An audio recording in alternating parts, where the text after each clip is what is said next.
రేఖ వాళ్ళ గప్చిప్ బండికి వచ్చినాము. గప్చిప్ అంటే ఇక్కడ పానీపూరి అంటారు. ఇక్కడ చూడండి, ఇట్లా మేమందరం వచ్చినాము. ఈ విధంగా పానీపూరి రేఖ మేడము, తర్వాత మా సాయి కూడా వచ్చాడు ఈసారి. వీళ్ళ దగ్గర ప్రత్యేకత అంటే వాళ్ళ పాపని ఇక్కడ ఇట్లా తెచ్చి పడుకోబెట్టి మనకి అమ్ముతుంది అనమాట. చూడు దగ్గర నుంచి ఈ విధంగా. మేము ఒకసారి ఇట్లా కదులుతూ ఉంటే ఎవరో అనుకున్నాము. ఈ విధంగా పాపని, ఇంకో పాప కూడా ఉంది, ఆ పాప నిద్రపోతుంది. వాళ్ళ పెద్ద పాప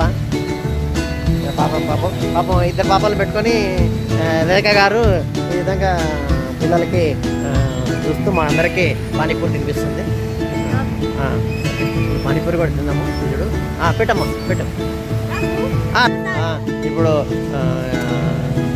చూడండి, ఈ విధంగా ఆమె పాపం పిల్లల్ని పెట్టుకొని కష్టపడి మనందరికీ పానీపూరి తినిపిస్తుంది.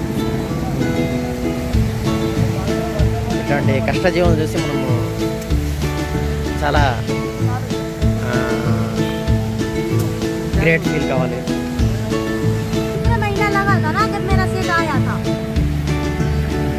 చిన్న పాపను పెట్టుకొని చాలా కష్టపడి చేస్తుంది రేఖ గారు.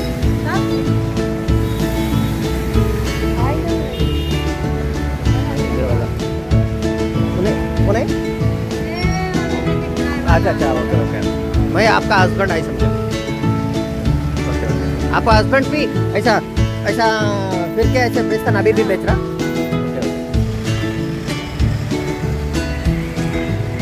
ఈ విధంగా లోపల ఉంటుంది. Okay thank you.